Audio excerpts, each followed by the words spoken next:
Binat. Gue dapet cerita ini dari cewek namanya Caca. Dia itu orang Mojokerto, Jawa Timur. Oke. Nah jadi dari kecil Caca itu tuh tinggal di rumah nenek sama kakeknya. Rumahnya tuh kayak bangunan kuno di daerah Jawa gitu. Lo kebayang lah ya bentukannya kayak gimana ya. Iya. Nah itu tuh rumah peninggalan canggah keluarganya Caca. Nah canggah itu tuh ternyata bahasa Jawa artinya tuh kayak buyut gitu. Pokoknya udah lama banget lah nih rumah ini ya. Ini gue jelasin dulu bentuk rumahnya. Rumah itu gede banget. Jendela dan pintunya tuh modelnya kayak kupu tarung gitu. Jadi kayak ada 2 daun pintu gitu jendelanya juga. Nah terus pintu itu tuh gak cuman ada 1 pasang, tapi setiap pintu tuh ada 4 daun pintu. Jadi pintu itu kedobel gitu lah. Nah Caca ini bilang ada cerita di rumah itu tuh dari dulu sekitar tahun 1957. Dari tahun 1957 ini udah angker nih rumah. Nah kejadian dialamin ini disaksin sendiri sama nyokapnya Caca. Jadi nyokapnya Caca ini tinggal di rumah kuno itu barengan sama kedua orang tuanya, nenek, kakek, dan juga saudara-saudaranya. Jadi total tuh ada 8 orang lah di sana. Dan itu tuh waktu 1957-an, nyokapnya Caca tuh masih umur 10 tahun. Kita sebut aja nyokapnya Caca namanya Dian ya. Oke. Saudara-saudara Dian ini juga umurnya cuma beda setahun 2 tahun sama Caca. Jadi kayak banyak saudara-saudaranya umurnya 11, 12 gitu lah. Masih pada SMP, SD gitu. Di belakang rumahnya Caca, itu tuh ada kayak kebun luas banget. Ada pohon sawo yang gede, ada pohon kenitu, ada juga pohon melinjo yang katanya itu emang banyak banget penghuninya, makhluk halusnya gitu. Di belakang itu juga ada sumur tua dan ada kebun yang ada rumah kecilnya gitu. Nah rumah kecil ini punya seorang janda udah tua banget, udah agak pikun, namanya tuh Mbok Kelemprah. Mbok Kelemprah. Iya. Nah jadi Mbok Kelemprah ini nih selalu ambil air tuh di sumur itu yang di belakang rumah kuno yang ditinggalin sama si Dian ya. Nah suatu hari waktu pas Mbok Kelemprah ini lagi ambil air pas mau maghrib, di situ tuh Dian ngeliat, terus disapa lah sama Dian kayak, "Badene mendet tuh yo Mbok," artinya kayak mau ambil air ya Mbok. Nah si Mboknya bilang kayak, "Iya Ndok," gitu. Ya udah tuh karena udah mau maghrib, dia langsung masuk ke dalam. Karena zaman dulu tuh masih percaya banget orang-orang kayak jangan keluar maghrib apalagi anak kecil gitu. Makanya pas maghrib Dian tuh langsung masuk ke rumah lah. Nah kebesokan harinya orang-orang tuh nggak ngeliat sama sekali Mbok Kelemprah di rumahnya. Kayak lampu tuh masih nyala aja gitu, terus sepi aja. Biasanya soalnya subuh-subuh tuh si Mbok ini udah nyapu di kebun, tapi ini tuh enggak. Nah dipikir sama orang tuanya Dian, Mbok Kelemprah ini sakit. Terus ibunya Dian tuh coba ngajak lah jenguk ke rumahnya si Mbok ini. Dan pas sampai di rumah si Mbok, rumahnya tuh kosong Bihnat, nggak ada siapa. Nah di sini Dian cerita ke ibunya kalau terakhir Dian itu ngeliat si Mbok waktu pas maghrib mau ngambil air. Airnya dicari-cari lah sama tetangga-tetangga, takutnya kan nyasar karena si Mbok ini udah pikun kan tadi gue bilang. Tapi pas sudah dicari sama warga-warga, nggak ada yang ngeliat sama sekali keberadaan si Mbok ini. Akhirnya seluruh keluarga dia ini kerjasama lah buat nyari si Mbok ke seluruh kebun sampai tembus ke kampung sebelah. Nah kebun itu luas banget Bihnat. Tembusnya tuh sampai kampung sebelah, ada kayak makam umum di sebelah kampung itu. Dicari-cari 2 hari gak ketemu-ketemu, sampai akhirnya keluarganya Dian ini laporan lah ke RT RW buat ngarahin semua warga buat nyari si Mbok ini. Mereka semua diperintahin buat bawa alat-alat dapur dan bikin kayak tabu-tabuhan gitu. Soalnya katanya zaman dulu banyak banget hantu-hantu yang kayak kalong wewe atau wewe gombel gitu, itu tuh suka nyulik warga-warga. Nah perkiraan si warga-warga ini bisa jadi si Mbok Kelemprah ini diculik sama wewe gombel.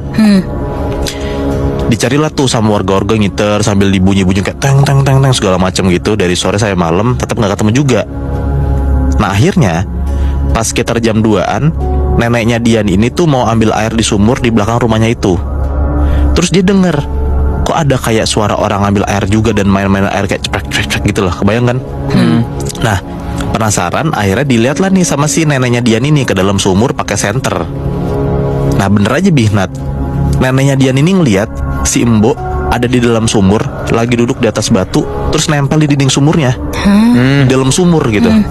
Langsung lah nih neneknya Dian langsung minta tolong ke semua warga buat ngeluarin si Mbok Kelemprah ini. Dibantuin warga-warga, akhirnya si Mbok keluar. Ditanyalah sama si warga-warga kayak, kok Mbok bisa ada di dalam sumur? Nah Mbok ini bilang kalau dia itu diajak sama ibunya pulang ke rumahnya, terus dikasih makan daging sama nasi liwet. Nah dia bilang makanan yang dia pegang itu tuh dikasih sama ibunya. diperiksa lah sama warga-warga nih, kayak makanan yang dipegang sama Mbok Lempah ini ya. Pas dicek sama warga-warga, ternyata makanan yang dipegang sama si Mbok itu tuh kotoran sapi sama pecahan kulit kayu, dan banyak banget buah-buah yang busuk. Nah jadi ternyata si Mbok tuh ngelihat ibunya itu tuh ya si Wewe Gombel ternyata. Iya. Nah ceritanya nggak sampai situ aja Bi, Nat. Udah berselang bertahun-tahun, sampai akhirnya ada 1 tahun nih yang nggak disebutin tahun berapa, sempat ada kejadian lagi yang mirip-mirip sama kejadian di rumah Mbok ini. Jadi kejadian itu dialamin sama kakak sepupunya ibunya Caca, panggil aja namanya Fajar ya. Nah waktu pas maghrib di situ tuh Fajar kepikiran buat main petak umpet sama sepupu-sepupunya. Mainlah mereka sama kakak sepupunya, karena kan tadi gue bilang satu rumah tuh banyak sepupunya rame gitu kan. Iya. Nah di situ Fajar tuh ngumpet tempatnya deketan sama sepupunya juga namanya Ipan. Udah dihitung tuh 1, 2, 3, udah mereka cari-carian, muter-muter sampai akhirnya si Ipan ini ketemu sama sepupunya. Nah tapi si Fajar tuh gak ketemu-ketemu Bihnat. Sampai malam, sampai jam 9, 10, 11 masih belum ketemu aja nih si Fajar ini. Nah si Ipan ini baru sadar kalau mereka ini main petak umpet waktu pas malam Jumat. Nah si Ipan langsung manggil nyokapnya si Fajar lah, bilang kalau Fajar hilang. Dipanggilin tuh nyokapnya Fajar tuh manggil Ustadz buat dibacain rumahnya juga. Udah dibacain berkali-kali. Pas dicari lagi, kedua kali ketiga kalinya akhirnya ketemu si Fajar. Nah Fajarnya ditemuin di lemari dengan keadaan Fajar tuh badannya tuh berlendir semua Bihnat. Nah Fajar ditanya lah kayak kenapa tiba-tiba ngumpet dan badannya berlendir. Ternyata Fajar bilang kalau dia itu disembunyiin sama Wewe Gombel. Nah nyokapnya kaget lah, dan nyokapnya marah-marah lah, bilang ke Fajar jangan main petak umpet lagi makanya malam-malam gitu. Akhirnya udah beres, udah dibacain sama ustadznya, udah aman nih, kirain udah aman ya. Udah tuh Fajar disuruh istirahat, dia udah masuk kamar, dan ternyata dia diteror lagi Bihnat sama Wewe Gombel. Pas Fajar udah di kasur, udah istirahat, Fajar kan ya kayak sebelum tidur kan kita kan pasti bengong dulu ngeliat langit-langit gitu kan. Pas Fajar mau tidur, dia nengok ke arah langit-langit kamarnya. Tiba-tiba dia ngeliat ada Wewe Gombel di atas plafonnya dia. Terus Wewe Gombelnya langsung lompat nindiin si Fajar. Wah. Fajar teriak kencang banget tuh Bihnat di situ. Dan posisinya itu tuh hampir tengah malam, sekitar jam 11-an. Dipanggil lagi lah nih si Ustadz buat dibacain gitu kan rumahnya dan Fajarnya gitu. Si Fajar bener-bener dibacain, rumah juga dibacain sama si Ustadz. Akhirnya terornya selesai, dan dari situ Fajar tuh udah gak mau metak umpet lagi. Dan sampai sekarang pun juga si Caca yang kirim cerita ke kita itu tahu tempat yang dia tinggalin rumahnya itu tuh masih angker sampai sekarang. Gue baru pertama denger sih kalau Wewe Gombel tuh ternyata ya bisa nyulik sampai manula juga gitu Moy. Karena bisa anak-anak kan. Iya. Cerita lo yang kedua tuh anak-anak. Yang pertama tuh ya gue baru pernah denger.